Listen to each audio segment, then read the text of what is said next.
Jai Hind, my dear children. In the last class, we have studied what is Gauss law. Have you remember? So, what is this Gauss law? Gauss law is total electric flux is equal to Q by epsilon 0. Now, we can study the second application of Gauss law, that is electric field due to a uniformly charged infinite plane sheet. So, consider an infinitely long uniformly charged plane sheet of surface charge density sigma. Let this is a uniform charge plane sheet. The charges are uniformly distributed on the surface of this plane sheet. And the charged sheet is placed in YZ plane like this. Okay, so the charged, infinitely charged plane sheet is placed in YZ plane. And here we have to find out electric field at a closer point. Let a point is here, we have to find out electric field is this at this point, which is at a shorter distance from the plane sheet. And the plane sheet is infinitely long and the distance where electric field has to be calculated is less. Okay. So, to find electric field E at the point P, distance R from the sheet, assume a cylindrical Gaussian surface. So, let this is a plane sheet, infinitely long plane sheet, and we have to find out electric field at the point P. This is P. Electric field, here we have to calculate electric field at the point P, which is a distance R from the sheet. Clear? So, we have to find out electric field at the point P, distance R from the sheet. So, in order to apply Gauss's theorem, we have to assume a closed surface. Here, we can assume a closed surface. Here, we can assume a cylindrical closed surface. Closed cylindrical surface. And that surface is called a Gaussian surface. Okay, so here we can assume a cylindrical Gaussian surface which is passing through the point P and enclosing the sheet. So, this is a Gaussian surface. So, we know that the characteristics of Gaussian surface. What are the characteristics of Gaussian surface? Last class also we explained. The first characteristic says it must be closed. So, this Gaussian surface, cylindrical Gaussian surface is a closed surface. Then at every point electric field at every point of the surface is symmetrical. So, here at the point on the flat face electric field is along the outward direction. Because this is a positive charge plate, electric field is radially outward. Here also on the other face also electric field is outward. Here on the curved surface also electric field is outward. Okay, so on the surface of the cylinder, electric field at every point of the cylinder is symmetrical. Clear? So, second point is also satisfied. Then, if you consider the curved surface, electric field is in this direction, area vector is outward normal. So, area vector is in the upward direction. If you consider the surface here, electric field will be in this direction, area vector in the outward direction, outward normal direction. There also theta is 90 degree. In the flat face or flat faces, left and right flat face, electric field and area vector are in the same direction. Here also area vector and electric field are in the same direction. Electric field in the towards left and area vector in the outward normal direction, that is also towards left. So, electric field and area vector are in the same direction in the two flat faces also. Hence, the third property is also satisfied. Theta at all points of the surface is symmetrical.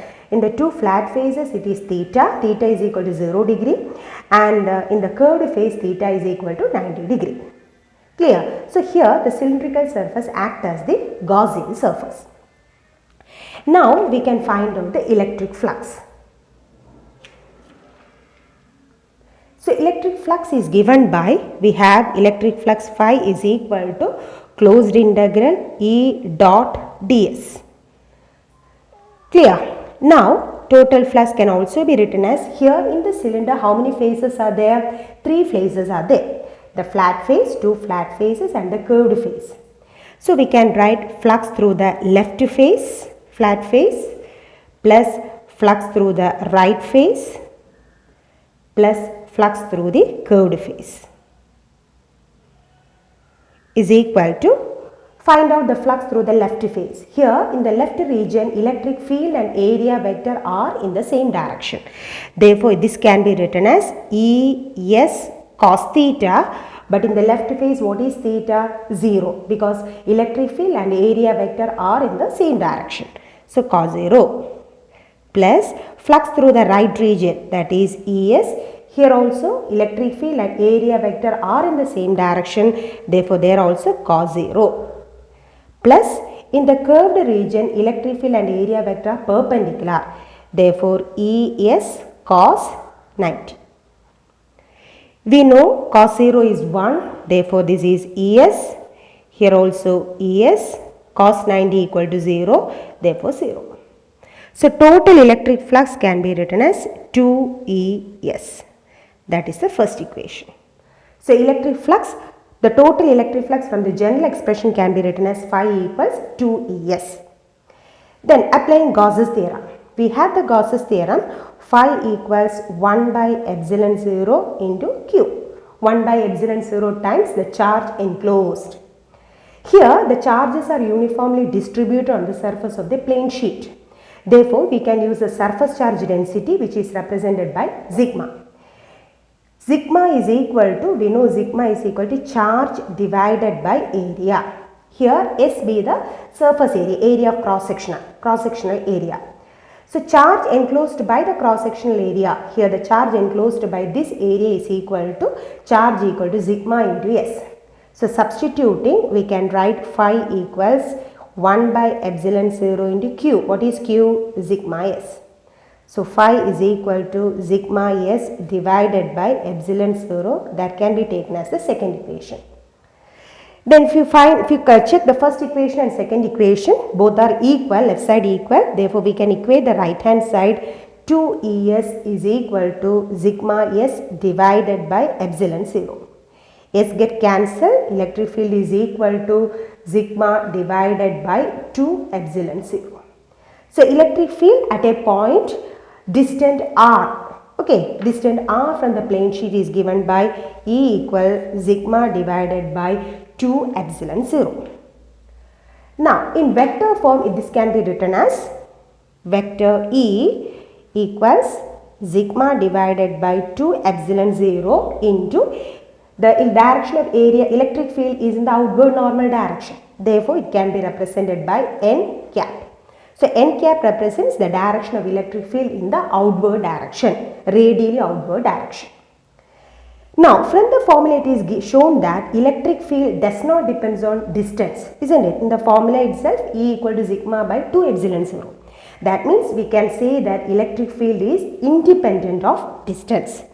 So if a graph is plotted with electric field and electric field and distance, if distance is plotted along the x-axis and electric field is plotted along the y-axis, electric field does not depend on distance. So whatever be the distance from the plane sheet, electric field remains same, because r is a smaller value. The size of the plane sheet is an infinite value, infinite plane sheet, okay, and hence electric field is independent of r. So the shape of the graph is like this. Electric field does not depend on r. Okay, so this is a second application of Gauss law, that is electric field at a point due to uniformly charged infinite plane sheet, and the formula is E equals sigma divided by 2 epsilon 0. Hope you understood the second application. Thank you.